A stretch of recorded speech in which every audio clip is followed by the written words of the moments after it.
Welcome everyone. ইতিমধ্যে আপোনালোকে গম পাইছে যে আমি খুব সুন্দৰভাৱে কিছুমান মক টেষ্ট চিৰিজ আপোনালোকৰ সৈতে আৰম্ভ কৰিছিলোঁ আৰু আমি প্ৰায় 7টামান ভিডিঅ' মক টেষ্টৰ ওপৰতে আমি আলোচনা কৰিছোঁ আৰু যিসকলে ভিডিঅ'বিলাক নাই চোৱা আমি প্লে'লিষ্ট বনাই থৈছোঁ। সেই ভিডিঅ'সমূহ আপোনালোকে চাই ল'ব। বহুখিনি কথাই তাত আলোচনা কৰা হৈছে মক টেষ্ট উইথ এক্সপ্লেনেশ্যন। ত' আই থিংক সেই ভিডিঅ'বিলাক বহুত বেছি আপোনালোকৰ প্ৰিপেৰেশ্যনৰ ক্ষেত্ৰত সহায়ক হ'ব, হেল্পফুল হ'ব। ত' ডেফিনেটলি সেইখিনি ভিডিঅ' আপোনালোকে চাব। আৰু আজি আমি কিছুমান চেম্পুল পেপাৰছো আমি কৰিছিলোঁ, গতিকে মক টেষ্টৰ লগত সংগতি ৰাখিয়ে আমি কিছুমান সেই চেম্পুল পেপাৰখনো আপোনালোকৰ সৈতে ডিছকাশ্যন কৰিবলৈ লৈ আহিছোঁ। সম্পূৰ্ণ ফ্ৰী PDF আপোনালোকে আমাৰ টেলিগ্ৰাম চেনেলৰ জৰিয়তে লাভ কৰিব। ত' ডেফিনেটলি টেলিগ্ৰাম চেনেলটো আপোনালোকে জইন কৰি ল'ব। যদি বিচাৰে কমেণ্টত জনাব, আমি ডেফিনেটলি PDF সমূহ আমি আপোনালোকৰ সৈতে শ্বেয়াৰ কৰি দিম। ত' ঠিক আছে, বৰ বেছি সময় নষ্ট নকৰোঁ, আমি কুৱেশ্যনসমূহৰ মাজলৈ আগবাঢ়োঁ। নকওঁ যে আজি 100টা কুৱেশ্যন আমি কিমানটা কুৱেশ্যন ডিছকাশ্যন কৰিম, যিমানখিনি কুৱেশ্যন সম্ভৱ হয় আজি ভিডিঅ'টোতে আমি ডিছকাশ্যন কৰিবলৈ গৈ আছোঁ। বৰ বেছি সময় নষ্ট সেইটো কাৰণে নকৰোঁ আৰু প্ৰতিটো কুৱেশ্যনো উইথ এক্সপ্লেনেশ্যন আমি ডিছকাশ্যন কৰিম। গতিকে 100টা কুৱেশ্যনৰ ভিতৰত 100টা কুৱেশ্যনেই কৰিছোঁ, এনেকুৱা ধৰণৰ কোনো কথা নাই। আৰু 100টা কুৱেশ্যনত সকলোবিলাক কুৱেশ্যন আছে, মেথছ থাকিব, ইংলিছ থাকিব, হয়নে, GK থাকিব, ৰিজনিং থাকিব। ত' ডেফিনেটলি আপোনালোকৰ সহায়ক হ'ব এইখন মক পেপাৰৰ জৰিয়তে। ত' ঠিক আছে, তো প্ৰথম কুৱেশ্যনটো আমি লৈ আহিছিলোঁ, the earliest Indus valley site discovered was. তো প্ৰথম ইণ্ডাছ ভেলী ছাইট কোনখন ডিছকভাৰ্ড হৈছিলে ইয়াত সেইটোৱে সুধিব বিচাৰিছে। অপশ্যন এত আছে হৰপ্পা, অপশ্যন বিত আছে মহেঞ্জোদাৰো, অপশ্যন চিত আছে লোথাল আৰু অপশ্যন ডিত আছে ৰাখিগড়ি। তো ডেফিনেটলি লোথাল বুলি কৈ দিয়াৰ লগে লগে হৰপ্পা বুলি কৈ দিয়াৰ লগে লগে কি হয়, হৰপ্পা 1921 চনত ডিছকভাৰ হৈছিলে বাই the dear Chahni. Dear Chahni মানে হৈছে দয়াৰাম চাহনীৰ জৰিয়তে লোথাল 1921ত ডিছকভাৰ হৈছিলে আৰু লোথাল বৰ্তমান পাকিস্তানৰ পাঞ্জাৱত অৱস্থিত। তো এইটো আপোনালোকে নোটছ কৰি ৰাখিব। ঠিক আছে, 1921টো আমি এইখিনিতে লিখি থ'ম, 1921। তো এখন বেলেগেই হ'ব দেখিবলৈ বাৰু, অকণমান ভাল ধৰণে লিখি দিম। তো লোথালটো 1921 আৰু মহেঞ্জোদাৰো বুলি কৈ দিয়াৰ লগে লগে মহেঞ্জোদাৰো কি হয়, 1922ত মহেঞ্জোদাৰো RD বেনাৰ্জীৰ জৰিয়তে মহেঞ্জোদাৰো ডিছকভাৰ কৰা হৈছিলে। RD বেনাৰ্জী মানে হৈছে ৰাখেল দাস বেনাৰ্জী, সেইটো মনত ৰাখি থ'ব।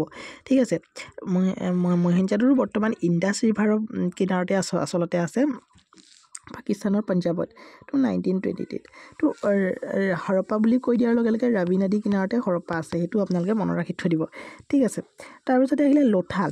লোথালক আমি জানোৱেই চি প'ৰ্ট, ডকয়াৰ্ড বুলি কৈ দিয়াৰ লগে লগে লোথালৰ নামেই আহে। লোথাল বৰ্তমানৰ গুজৰাটত আছে আৰু in the year of 1954 yes, 1954ত লোথাল ডিছকভাৰ কৰা হৈছে।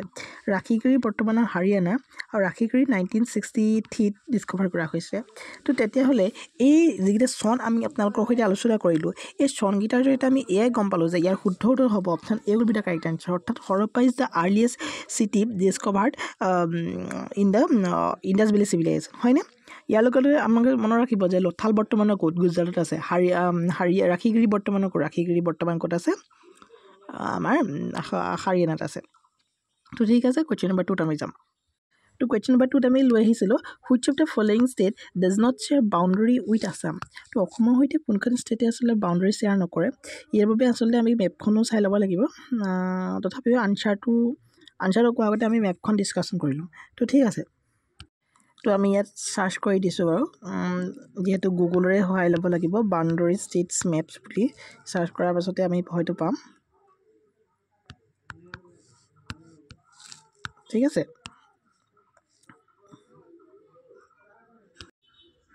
তো এইখিনি মেপ আহি গ'ল। আমি ইমেজত গুচি যাওঁ, হয়নে? তো ইমেজত গুচি যোৱাৰ লগে লগে এইখন মেপ আমি খুলি চাম।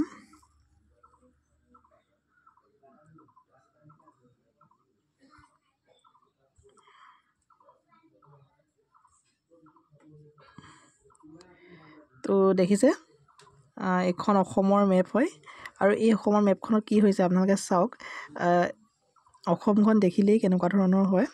তো এই অসমৰ মেপখনত এইফালে অৰুণাচল প্ৰদেশখনে এনেকৈ ধৰণে বাউণ্ডেৰীটো শ্বেয়াৰ কৰিছে, এনেকৈ দিনি গৈ পানি আচলতে অৰুণাচল প্ৰদেশখন এনেকৈ দিনি আছেই। তো এইফালে আকৌ ঘূৰি আহিছে, এইখন অৰুণাচল প্ৰদেশ। তো এইফালে অৰুণাচল প্ৰদেশে অসমৰ লগত বাউণ্ডেৰী শ্বেয়াৰ কৰিলেই নহয় জানো। তললৈ আমি চাব লাগিব, তললৈ আকৌ কি কৰিছে, নাগালেণ্ড আহি গ'ল। এইফালে নাগালেণ্ড এনেকৈ ধৰণে আহিছে। তো নাগালেণ্ডে অসমৰ সৈতে বাউণ্ডেৰী ডিৰেক্টলি শ্বেয়াৰ কৰিছে। আকৌ এইফালে মিজোৰামে এনেকৈ ধৰণে, মণিপুৰে এনেকৈ ধৰণে শ্বেয়াৰ কৰিছে, হয়নে? তাৰপৰা এইফালে মিজোৰামো এনেকৈ ধৰণে আছে।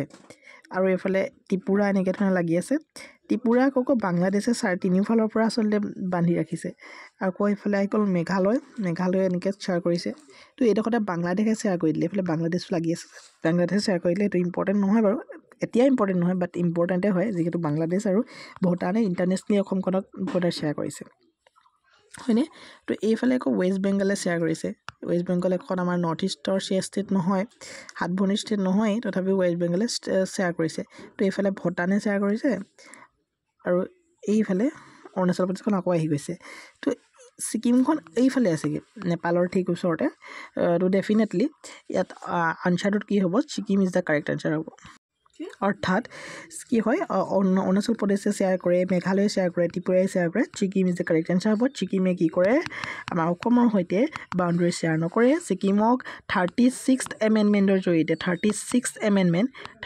এমেণ্ডমেণ্টৰ জৰিয়তে 1975ত কি কৰা হৈছিলে ছিকিমক এজ এ ষ্টেট হিচাপে ডিক্লেয়াৰ্ড কৰা হৈছিলে সেইটো আপোনালোকে মনত ৰাখি থৈ দিব তো ঠিক আছে পৰৱৰ্তী কুৱেশ্যনটোলৈ আমি যাওঁ আৰু ছিকিমটো কি হয় ছিকিমত কাঞ্চনজংঘা নেশ্যনেল পাৰ্ক আছে হয়নে আৰু ইণ্ডিয়াৰ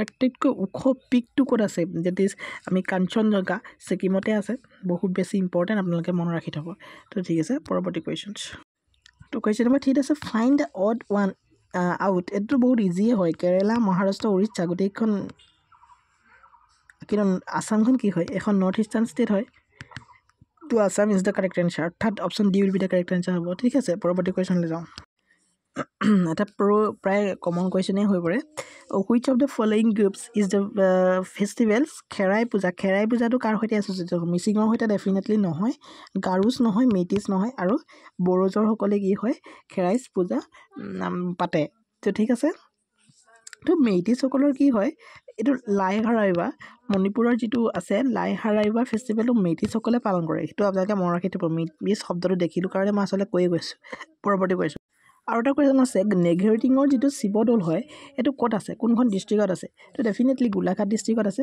বঙাইগাঁও কোকৰাঝাৰ গোৱালপাৰা ডিষ্ট্ৰিক্টত নাই নেঘেৰিটিঙৰ যিটো শিৱদৌল আছে সেই শিৱদৌলটো গোলাঘাট ডিষ্ট্ৰিক্টতে আছে পৰৱৰ্তী কুৱেশ্যনছ তো কুৱেশ্যন নম্বৰ 6ত আছে মাৰ্চ অৰ্বিটৰ মিছন 2.0 যিটো আমি মম বুলি কওঁ মাৰ্চলৈ যোৱা অৰ্থাৎ মংগলয়ান 2.0 কেতিয়া লঞ্চ কৰা হ'ব আৰু ইয়াৰ শুদ্ধ উত্তৰটো হ'ব 2024 অৰ্থাৎ এই বৰ্ষতে কি হ'ব মম 2.0 লঞ্চ কৰা হ'ব মম যেতিয়া অৰ্থাৎ মাৰ্চ অৰ্বিটৰ মিছন 1.0 লঞ্চ কৰা হৈছিলে 2013ত লঞ্চ কৰা হৈছিলে 5 নৱেম্বৰ তো এইটো আপোনালোকে মনত ৰাখি থ'ব ঠিক আছে পৰৱৰ্তী কুৱেশ্যনটো আমি যাম তো second chief minister of Assam বুলি কৈ দিয়াৰ লগে লগে প্ৰথমজন আহি গ'ল গোপীনাথ বৰদলৈ হয়নে ছেকেণ্ডজন কোন হ'ব Bishnuram Medhi is the correct answer option C will be the correct answer হ'ব তাৰ পাছৰ কুৱেশ্যনটো আছে the swaraj word was first used by swaraj ৱৰ্ডটো প্ৰথম কোনে ইউজ কৰিছিল ইয়াত সেইটোৱে কৈছে কিন্তু স্বৰাজ ৱৰ্ডটো কাৰ আছিলে সেই বুলি কৈ দিয়াৰ লগে লগে আমি দয়ানন্দ সৰস্বতীৰ আছিলে স্বৰাজ ৱৰ্ডটো হয়নে স্বৰাজ ৱৰ্ডটো দয়ানন্দ সৰস্বতীৰ আছিলে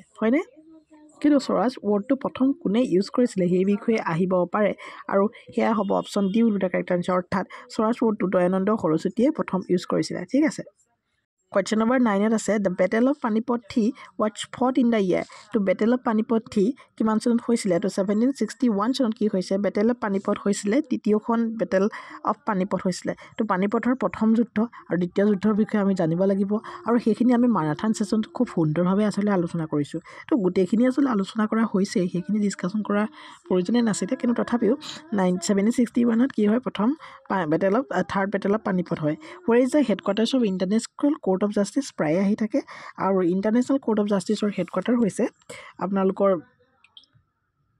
option C will be the correct answer অৰ্থাৎ নেদাৰলেণ্ডত ইণ্টাৰনেশ্যনেল কোৰ্ট অফ জাষ্টিছৰ হেডকোৱাৰ্টাৰ আছে তো এইটো কুৱেশ্যন আপোনালোকৰ কাৰণে হোমৱৰ্ক ৰাখি দিলোঁ কাৰণ আমি আৰু বেছি কুৱেশ্যন ডিছকাশ্যন কৰিবলৈ নাযাওঁগৈ যিহেতু যথেষ্ট দীঘলীয়াই হ'ল ভিডিঅ'টো আৰু খুব কম সময়তে আপোনালোকৰ সৈতে ডিছকাশ্যন কৰিবলৈ লৈ আহিছিলোঁ who is the real executive of Indian political ছিষ্টেমৰ ৰিয়েল এক্সিকিউটিভ হৈছিলে আপোনালোকৰ অপশ্যন কি হ'ব আপোনালোকে আমাক কমেণ্ট বক্সত জনাব মই কৈ দিবলৈ লৈছিলোঁ আচলতে কিন্তু অপশ্যনটো আপোনালোকে ক'ব পৰৱৰ্তী ভিডিঅ'ত আমি এইটো কুৱেশ্যনটো আলোচনা কৰিম তো ঠিক আছে তো thank you so' much for ৱাচিং